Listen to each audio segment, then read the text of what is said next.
While archaeologists find out Tutankhamun's tomb full of hidden treasure from the Valley of the Kings, it created some suspense and craziness in the people and changed history records.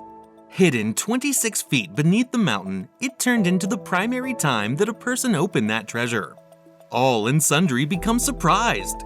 No person ever noticed that pure 1,200.98 kilogram enchanting antique gold in any pharaoh's tomb. The most surprising issue is, it takes 10 years in today's modern-day era to mine this. So how and from where did Egyptian workers mine this gold without machinery? The bandits stole Maximum Tomb's treasure in antique times, but why did they go away from this tomb? Was it cursed? What happened when that 3,000-year vintage treasure was found? Did everybody die because of the curse? You want to know more about it? Then you must subscribe to the channel, press the bell icon, share, and like the video. Now, let's get into it. Why and who robbed the historic tombs? The bandits used to dig holes in sites in hopes of finding material that they can sell, such as red mercury. It is reputed to cure illnesses, dramatically lengthen life, and provide its owner a lot of cash in return. These holes are so massive that they can be seen through satellites too. This unprofessional digging results in the destruction of the sites because the records of the site are compromised. Tomb robbery has been going on almost as long as the tombs have been around.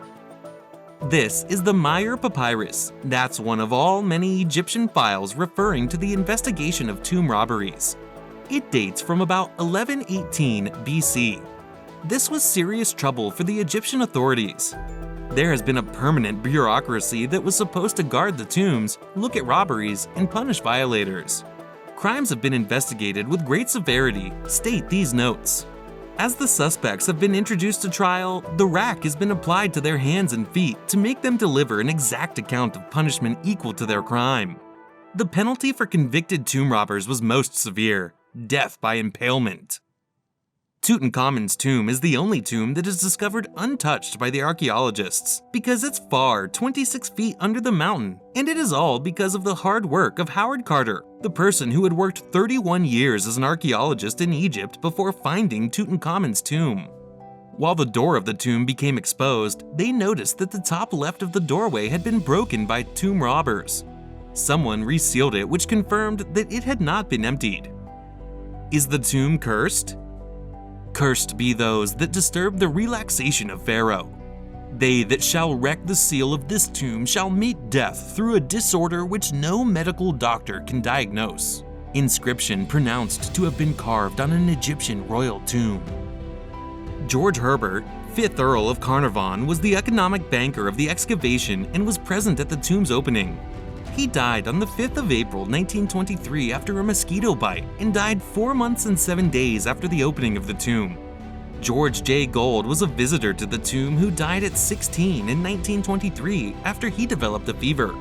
Howard Carter, who found Tutankhamun's tomb on the 16th of February 1923, died 16 years later on the 2nd of March 1939, but a few have nonetheless attributed his demise to the curse. Maybe that was the cause bandits did not rob anything from this tomb. What if the curse is authentic? What do you consider it? Tell us in the comments below. Where did a whole lot of gold in the tomb come from? Pharaoh, who is the son of the sun, rejoicing the gods in the afterlife, could therefore have flesh of gold. Consequently, there is a need for a gold mask, gold coffin, and gold amulets for the king's body's everlasting protection. On account that Pharaoh is considered alive in the tomb, he had the identical desires as an earthly life. However, how did historic Egyptians mine 1,200.98 kilograms of gold for his relaxation right after his death, as it takes 10 years for a mining company to do so? French gold expert Thomas Faucher and his crew took the duty to accomplish this toughest assignment.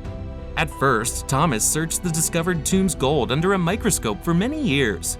He checked its composition with other gold located in different locations. Ultimately, he came to know that the gold discovered in Tutankhamun's tomb comes from the mountains of the King's Valley, wherein his tomb is located. However, there are thousands of mountains that cover the Valley of the Kings. The next challenge was to find that specific mountain from which ancient Egyptians mined gold, but this task was not easy. Thomas Faucher with his friend archaeologist went 80 kilometers away from the tomb in a desert. This desert has an area of 136,000 square kilometers where there is no life because of too much heat and too little water. The crew thought if this is the place where they got the gold from, then there would be a lot of people working together in the past, and it had required a lot of manpower. They found some traces of a gold mining operation, and they found an old well that was thought to be used by the workers. They were shocked when they found a room near that well. It was looking like a temple. The walls of this room had a lot of carved paintings that were incredible and thought to be made by a professional worker of that time. When they looked very closely at that artwork, they then found out the biggest secret of that time. They did not believe their eyes. The friend archaeologist told Thomas Faucher about the paintings having the secret key that they were looking for many years. It was shown in the painting that this restroom was the first stop of the ancient workers when they used to mine gold, and it took them many days to reach from one stop to the other. Every rest area was made at a distance of 70 to 80 kilometers. It made Thomas Faucher happy and sad at the same time. He had to travel 80 kilometers more to find another stop, but he was happy that after all these years, his destination is now at his doorstep. They found one stop after another, but did not find any traces of mining. After 2 days, Thomas found a lot of stones near a mountain. It was actually the camp for the gold miners. Yes, they found tools made up of stones that were used to get gold out of the mountain. This stone, which is looking like a normal one, was used to crush the other stone, and then the gold particles are separated from that crushed stone. Because Thomas Faucher had a lot of knowledge related to ancient Egyptian mining techniques, he was sure that the miners used to make very deep tunnels in the mountains and take special stones out of the mountains to the camp where the gold particles were separated, and then the gold was sent to the King's Valley. Thomas found everything related to what he was claiming, but the saddest part was that he still couldn't find the tunnels he was talking about. Maybe 1,000-year-old tunnels were not that strong and collapsed because of earthquakes. Experts believe that this method of mining the gold is so tough that if 100 people used to work for a week, then they would be able to have just one spoonful of gold. The result of the archaeologist revealed that, after the mining operations, gold particles were sent to the Valley of the Kings, and another team used to transform those particles into different shapes that include death masks, coffin, statues, jewelry, and other furniture.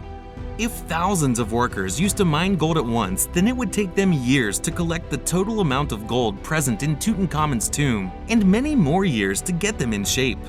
When Howard Carter found the tomb, it took him and his team 10 years to make a catalog of 5,000 pieces that were present in it. I hope you liked this video, and don't forget to share your views by commenting down below.